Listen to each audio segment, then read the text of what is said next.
ഇപ്പോൾ സംസ്കൃത സർവകലാശാലയുമായി ബന്ധപ്പെട്ട ഒരു വലിയ ബോംബ് കഴിഞ്ഞ ദിവസം ജനം TV പുറത്തുവിട്ടിരുന്നു. എന്തായാലും ഈ ചട്ടമ്പി സ്വാമികളുടെ ജീവചരിത്ര ഗ്രന്ഥത്തിന്റെ ഡമ്മി കോപ്പി പ്രകാശനവും BFA തോറ്റ വിദ്യാർത്ഥിയുടെ MFA പ്രവേശനവും സംബന്ധിച്ച വിവാദത്തിൽ നടപടിയുമായി VC. പരീക്ഷാ കൺട്രോളറുടെയും സീനിയർ പബ്ലിക്കേഷൻ ഓഫീസറുടെയും ചുമതല വഹിച്ച ഡോക്ടർ ലിസി മാത്യുവിനെതിരെ അച്ചടക്ക നടപടിക്ക് VCയുടെ ഉത്തരവ്. നടപടി സ്വീകരിക്കുന്നതിന്റെ ഭാഗമായി കുറ്റപത്രം നൽകാൻ വൈസ് ചാൻസലർ ഡോക്ടർ സിസ തോമസിന്റെ ഉത്തരവ്. വിവരങ്ങളുമായി ജ്യോതിഷ് ജനാർദ്ദനൻ തലസ്ഥാനത്ത് നിന്നും ചേരുന്നുണ്ട്. Jyothish, very good morning.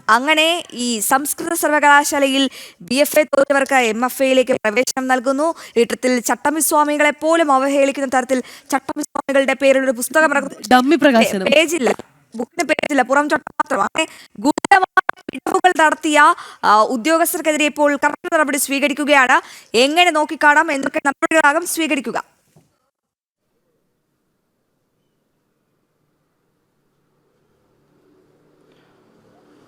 Aswathy, Rakhi, ഇത് നമ്മൾ കഴിഞ്ഞ ദിവസം റിപ്പോർട്ട് ചെയ്ത കാര്യം തന്നെയാണ്. സംസ്കൃത സർവകലാശാലയിലെ രണ്ട് കാര്യങ്ങൾക്കെതിരെയാണ് ഇപ്പോൾ നടപടിയെടുത്തിരിക്കുന്നത്. ഒന്ന്, ചട്ടമ്പി സ്വാമിയുടെ പുസ്തകം, ജീവചരിത്ര പുസ്തകം പുറത്തിറക്കിയതുമായി ബന്ധപ്പെട്ട ഇതിൻ്റെ പുറംചട്ടം മാത്രമേ ഉണ്ടായിരുന്നുള്ളൂ, ഉള്ളിൽ ഒരു പേജും ഇല്ല. അതായത് ഡമ്മി പുസ്തകമാണ് പ്രകാശനം നടത്താൻ തീരുമാനിച്ചിരുന്നത്.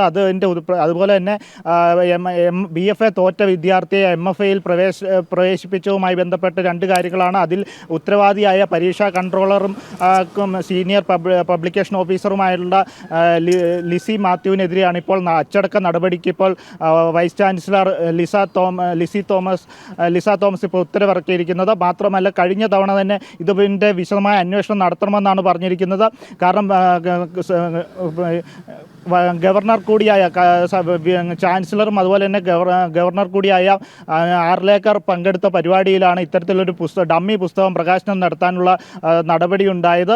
അത് വൈസ് ചാൻസലറായ ലിസ തോമസ് ഇത് മുൻകൂട്ടി മനസ്സിലാക്കിയ തുടർന്നാണ് അത്തരത്തിലൊരു പ്രകാശനം നടത്താതെ താൻ കബളിപ്പിക്കപ്പെട്ടു എന്ന് മനസ്സിലാക്കി ആ പ്രകാശനത്തിൽ നിന്ന് പിന്മാറുന്ന ഒരു സാഹചര്യം ഉണ്ടായത്. അതിനെതിരെ ആണ് ഇപ്പോൾ അന്വേഷണം നടക്കുന്നത്. അച്ചടക്ക നടപടി ഇതിനെതിരെ ഉണ്ടാകുമെന്നുള്ള തീർച്ചയായും. അപ്പോൾ ഡോക്ടർ ലിസി മാത്യുവിനെതിരെ എന്തായാലും അച്ചടക്ക നടപടി ഉണ്ടാകുമെന്നാണ് VCയുടെ ഉത്തരവ്. സംസ്കൃത സർവകലാശാലയിൽ അടിമുടി അഴിമതിയും കെടുകാര്യസ്ഥതയും, എന്തായാലും അതിന് ഇപ്പോൾ അതിന്റെ ഭാഗമായി കുറ്റപത്രം നൽകാൻ ജ്യോതിഷാണ് വിവരങ്ങൾ തലസ്ഥാനത്ത് നിന്നും പങ്കുവച്ചത്.